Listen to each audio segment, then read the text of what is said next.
Voilà, Jenny Congo, et voilà, nous pensons à vous, très chers téléspectateurs, internautes, au Bolandara de Montiri TV.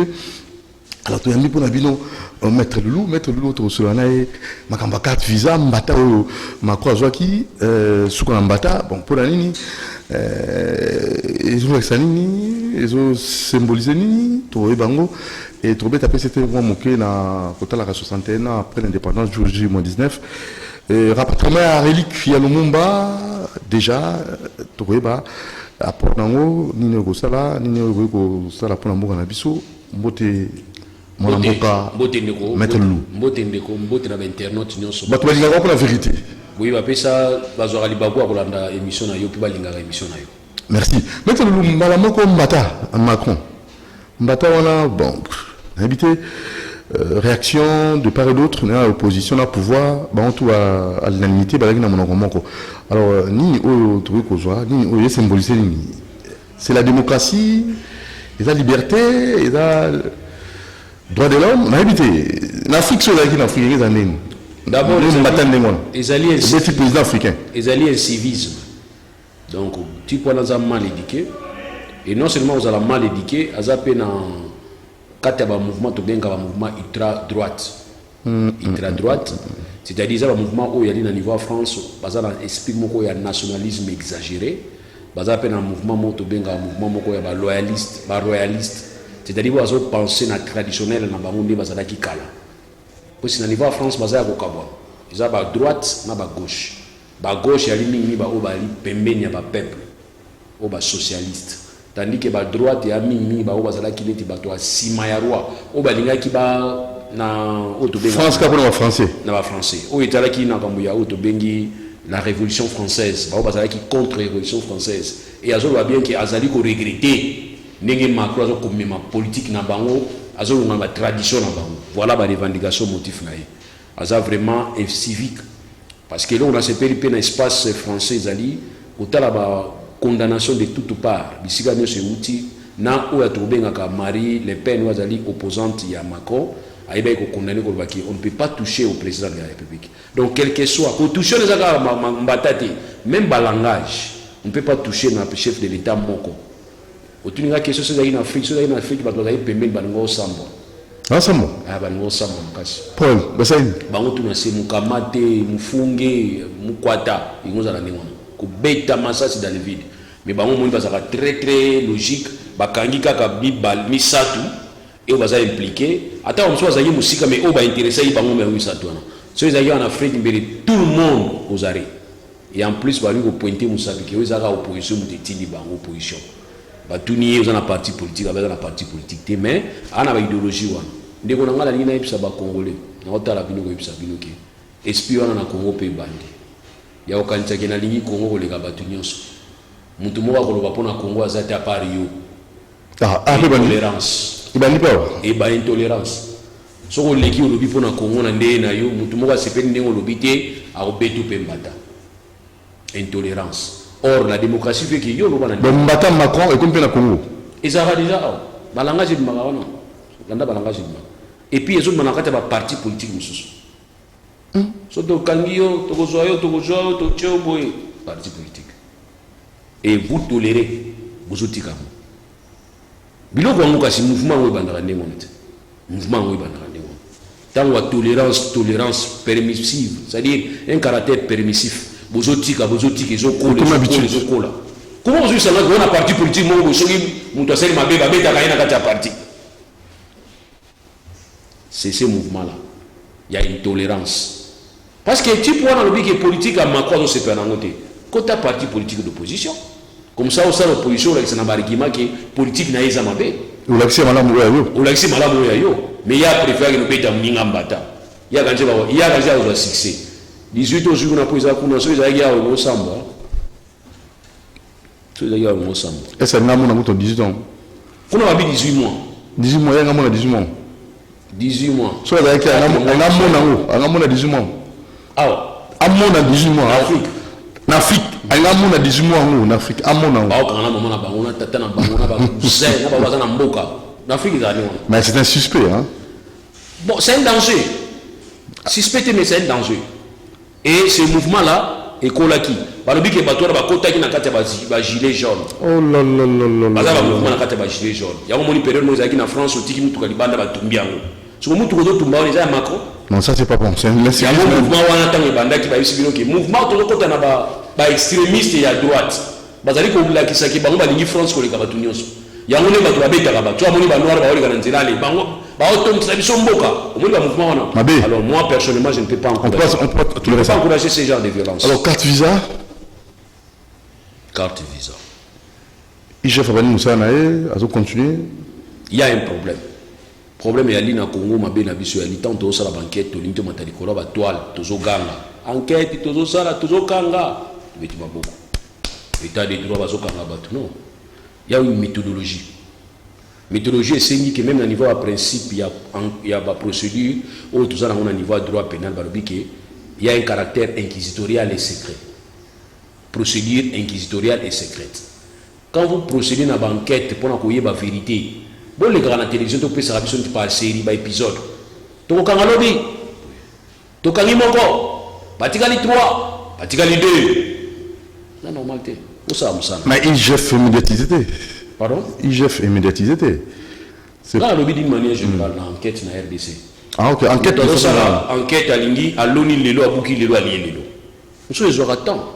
Vous faites un avis, non? Bah, vous savez, sur le solo, moi, pour l'enlever, papa, il m'a fait beaucoup de paix à son âme. Quand on a fait beaucoup de poto, bah, preuve, ils ont tellement belé que, en l'humanité, la preuve, vous avez l'accès à moi. On a une conversation qui était là, on va traduire en français. Ils ont pas eu temps là-bas. Maman, on dit là, toi. Oh, avec un gifle, il y a Macron, DGSI, service de renseignement. Et puis si affiché avec na kati na biso to yebiété na police to yebiété côté judiciaire peut to yebiété batali casier judiciaire ba bitu azana problème té yango pe bixia zo 18 mois 4 ans ferme yango bikisie kuna batiga attente mais bani ko beta masolo na yi ke ba mona ki na mouvement ya gilet jaune ba mona ki biso gilet vert donc kuna il y a le travail qui se fait dans les calmes possible mais pas na biso za ndenge on dit pas na biso to lingi kaka public ba mélomane ba mona fanatique babeta maboko. Ça c'est un problème qui devrait se régler autrement. Dans le niveau des États-Unis, il y a des problèmes. Tu peux signer affaire Benella. Il y a une habitude à prononcer comme bien.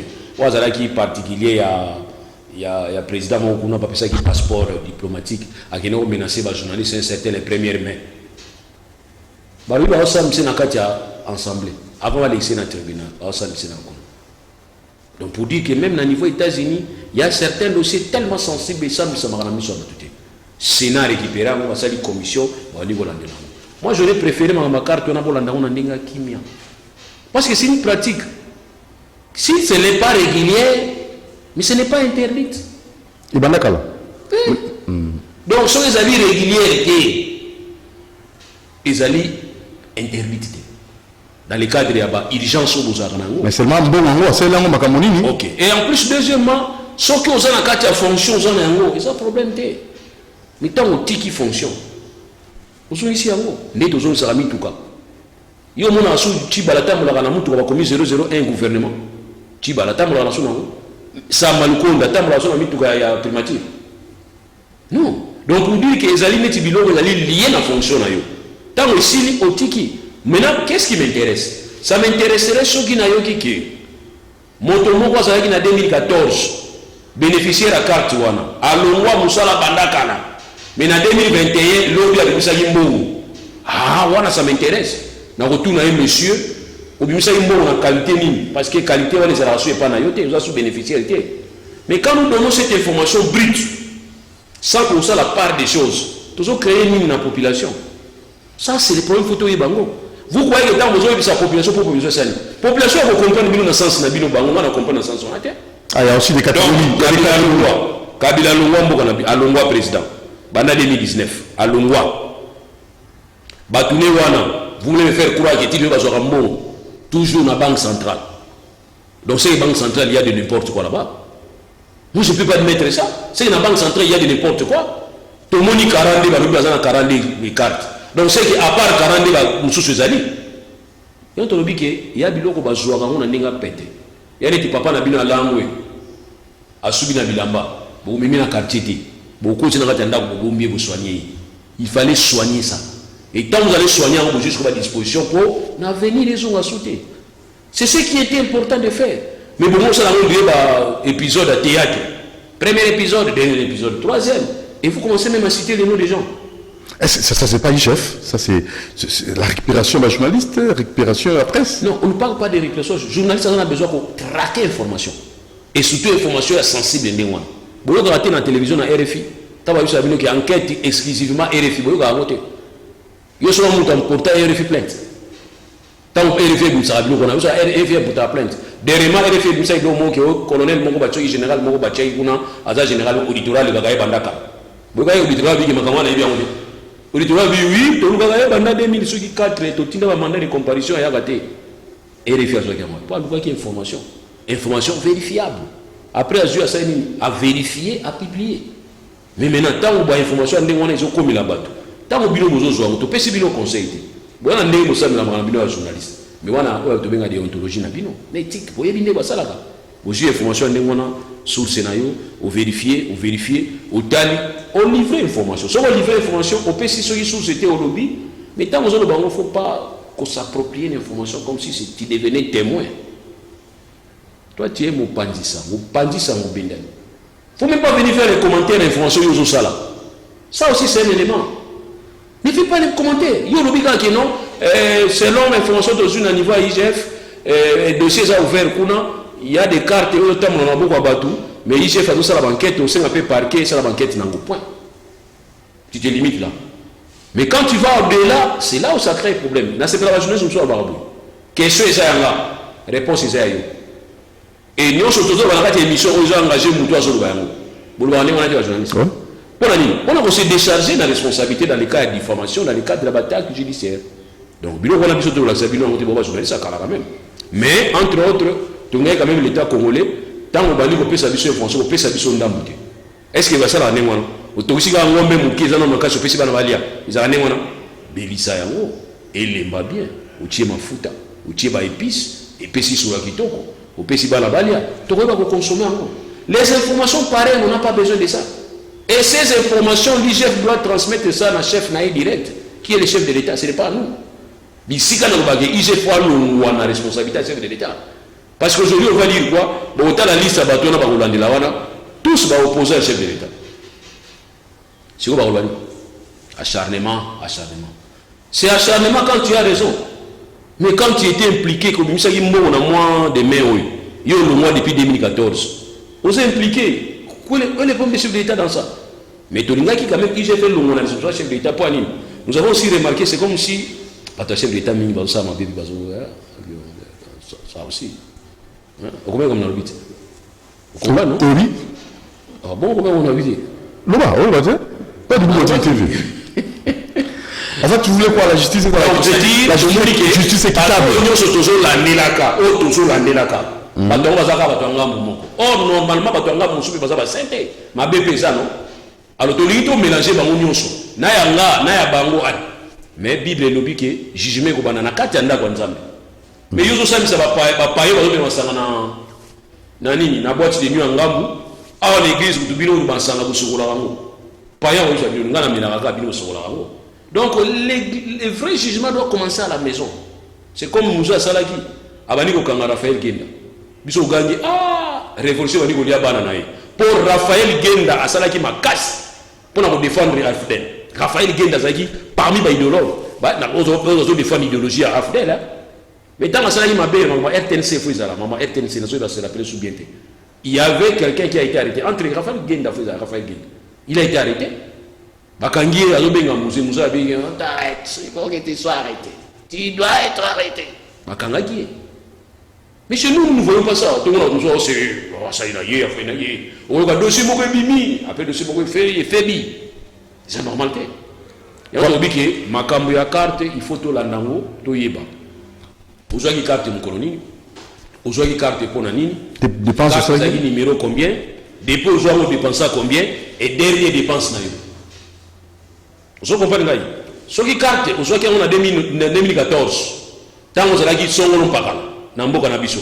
Et que vous avez dépense en 2014. Si les $50,000 non ya 2014 wana, on aurait 20 000 $. otika auto $30,000 otika no kata otine no batangi comme on a eu en tout cas mutande wana to ko pekisa ko funda te. C'est ainsi qu'on peut s'habituer à mailler tant que toujours pèse avec information tout ça la peine à Ikingi. Toujours conditionnel. Et quand tu vas commencer à dire ça, c'est comme si tu avais des pièces. Et c'est la justice qui va maintenant s'intéresser à ces pièces. Rapatriement relique Lumumba, on a habité. Bon, biso tout ça parmi bateau tout kanisa que avant tout dit maïzonga, il faut peut-être besoin de solo. Le solo on a besoin de zoto. Africa kundara linuta, Africa kundara moto. Bah il s'agit exactement. Puisque les lois histoire est à la raïba la bataille. Si nous doit comment Lumumba dit le tout y battre. Si nous va condition à couper là, tout y battre. Est-ce que tu peux comprendre Lumumba bakangie na Kisangani, aye na Erd na Kinshasa est il na Lubumbashi. Entre-temps Kinshasa na Lubumbashi yeke zalaki déjà. Hein ko yoka na te zalaki déjà, guerre esprit zalaki déjà. Est-ce que coup ya cassation pour esa misa ancien premier ministre, ezaki na Lubumbashi. Nous devons savoir l'histoire. Et les lois reliques wana to linu oyo pesi ezonga koto. Nana zalaki am. Mutongo zaki dentiste na ye ou bien non? Ça ce sont des questions il faut te répondre. Mutongo za dentiste na ye. Pour mutongo abeta ki lisolo zo seka na ata zo koko wana mubange. Koko na mubanga zo seka. Na longola ki linu. Azo beta lisolo ki luboko bimaki na zulu boko na zoli chango susu. Donc c'est que beaucoup ndaki. Oh bakundaki te bachaki na sidi. Oh donc le boko bimaki ndenge ni sumu bakundaki buchaki na sidi. Histoire zo ibakati. Alors pour une fois moto eto kangi na recel ya objet asali ave na ye gouvernement belge alobi ki azosoni c'est la biso officiellement lui gouvernement belge s'est fait complice ya acte wana ya y assassinat pour na Lumumba to yeba nani abomaki ye tina ni bobombela ki ye et qu'est-ce que vous devez faire pour na réparer vous réparer parce que bana na Lumumba ba mankaki affection à tata na bango. Voilà. Très bien. Alors, indépendance déjà, Joji, moi 19, 61 ans, il y a des pandas, est-ce que vraiment, ça CP là, 60 ans après, 61 ans après, déjà, dans 19 jours, que notre pays est vraiment indépendant, toujours indépendance dans le secteur, où il y a des secteurs, dans 5 minutes, vous pourrez voir pour tout un redécollage réel. Bon, ce qui est vrai, pour que l'État ait su vivre, il faut avoir les moyens. Tant qu'il y a eu l'indépendance en 1960, c'était prévu le 17 juillet. Le 17 juillet, il a prévu qu'il faut bazonga pour une table ronde. Pour une table ronde économique. Tout y est État comme nouveau État, azana nyongo combien, banane bazana nyongo na ye, ils ont important tout zonga, ils ont un certain prévu un certain 17 juillet 1960. Tout zonga était pour tout ça bina makasi indépendance tchatcha. Tellement que Melawan et les gars qui n'ont venu le 30 juin, mais nous sommes tous le 17 juillet, tous les gens table ronde économique tout qui n'a été raté ça qui n'est bisika wana place au RDC a raté biloko belende bisika wana et en plus Belge pas linga ko kindete Belge atali sona kei na zangi il faut na sala nini Belge a créé ba malentendu na ba incompréhension ba sécession makambe belé ti et bandika ka 3 mois soit 2 mois après juin août ba makele les bandits ba insurrection bandits ba mutinerie bandits Patrice Emery ba mikangi akimi ba bomiye ba insurrection impossible tiba chombe ba yena 69 303 et ba meki simbité Mobutu atali asali coup d'état Mobutu abiki na mafani sera muke kaka après na ozoni sera bino via Betty 32. Donc dans tout ça indépendance qui précoce selon le plan Van Bicent 30 ans après l'indépendance. Non, ils ont qui précoce, ils ont qui piégé. Indépendance piégée. Ils ont qui piégé dans la mesure où Belge a été parce que nous avons senti Montonio Sorobake avant indépendance égale à après indépendance, Batunio Sorobake ce n'est qu'un au revoir, ce n'est pas un adieu, bah il est compliqué ma casse oui bah tout le monde deux fois na mboka na biso. Van nani général Jesquin so ezala liki albike Janssen albike avant indépendance c'est après indépendance. Égale après indépendance. C'est ce qui a fait que batuna niveau quand ko batomboka ki basoda pour mitenir les bosso. C'était une provocation. Et Joseph Albaï dans Sadek ce n'est qu'un au revoir. Tout le monde commence à instabilité côté donc langage moi ça mutuke na kete naza. Bolembi ngala lembi bino tinga naza na bino. Donc il y a un que pour l'indépendance qui piégé ils ont indépendance moko ko yebsanga te ke ezaki quand est-ce photos zoango en tout cas ezaki question to zoango parce que les loso tuni mutu na prison aux en poso de mam kolonini a biso ka ne ozo sisa ko bakini sanga na kende on te beto yana besoin d'indépendance parce que vraiment être dépendant ils allaient plus que esclavagiste. Alors que faire maintenant l'indépendance 61 ans après? Qu'est-ce que nous pouvons faire pour tout matérialiser, tout sentir réellement que tout est indépendant? Nous devons prendre en charge tout y est important ces années tout y est détail parce qu'on dit que le diable loge au détail tout le tout possible tout à la nuit tout ça la pour l'intérêt en boka tout considérer le rôle tout dans l'anda que tu as bandé que toujours bunda moto ils ont payé la licolo est tu continuer que bunda tout au mamoto oyo comme ça tout qui est libuso bah oui baza les lots ba opposant nous c'est pas na bino busa la musa na bino na tinete vous jouer rôle à contrepoids mais vous jouer des rôle à destruction mais rôle à contrepoids parce que demain après demain on doit organiser des élections en 2023 ben l'élection de BT sera parfaite ça sera des élections contestations aux engatés mais nous ne voulons pas qu'il y ait des contestations supérieures na malam donc une contestation c'est la négligeable et puis même sur na mawate ba tu vas kufa kufate c'est ce que nous voulons parce que aujourd'hui aussi pour devenir président il était question que Kabila organise l'élection n'importe quelles élections pour qu'un opposant a accédé au pouvoir. Donc aujourd'hui aussi pour l'opposition, pour beaucoup de lobby dans le pouvoir en 2023, peut-être il faut qu'il pouvoir organiser l'élection, mais lesquelles élections il faut qu'ils aient une consensualité et de manière à ce que l'idée va la prise en compte. Parce que nous avons une loi portant statut à l'opposition, où il lobby bino pouvoir, beaucoup plus que l'opposition. Mais bino pour l'opposition, tu as besoin de goya, où il besoin là. Opposition a besoin de goya, ça passe. Tant que yambi bango pesi bango sani bani bali na kasa. Ça se fait pas sur le sujet. Oh, comment? Boza ba opposant puis boza président élu. Oh. Voilà, on a une question. Président élu ou opposant? Voilà, on a une question. Mais si vous avez un tokuta na bango, bino ba okuta na bango comme bango ba opposant, bino ba président élu, bi bango ba pouvoir bino ba opposant. Ça aussi c'est un problème. Donc voilà pourquoi pour te dire qu'ils a pas si de joie vraiment stabilité. Ils a pas si mais il faut ça la ligne sur. Oui. Alors ça, ce qu'on est mais Etienne Tshisekedi était en pétail seulement. Non, tant on fait Tshisekedi. Non, tant on fait Tshisekedi à pétail seulement. Asuka il n'est pas là. A méga qui est simbitati qui n'est. Au moins que tant on a besoin après comme président conseil des sages. Il y a ça. Donc au moins que comme président conseil des sages il y a ça. Opposition on a pouvoir prendre il faut dans la sagesse. Si vous faut dans la retenue. Viens dans mon capitaine seulement via mon qui ici malamonté via jouer na poto. Tant makamba ko yoba neye ba yo zo vie président conseil des sages. Parce que tant on vient à Koufa qui même père de boya il va remplacer vie. Oui ba ni. Pour remplacer vie ni pas nani. Si vous aussi dans la matière famille. Pour remplacer pas nani atuni bango pour remplacer pas nani. Bo ba tu savité. Na rana yemu tu za pour remplacer azati. Yango ni poso wana faut itika la vie. Ba je vie le nganko ibachi wana. Est-ce que vous avez quelqu'un vous avez sorti à part comme ça mon assez. Si vous aussi non. Non, on est sur l'opposition. Donc il président élu ou bien c'est pas. Batanga, ba on nyonso. Na osenga ba opposant na ba pouvoir batanga loi portant statut opposition. Solution à la question. Et puis loi on a ba changer en combo. Ba chango loi Tshisekedi Etienne. Parce que c'est lui. Pour la nini? C'est lui qui incarne l'opposition RDC. C'est lui.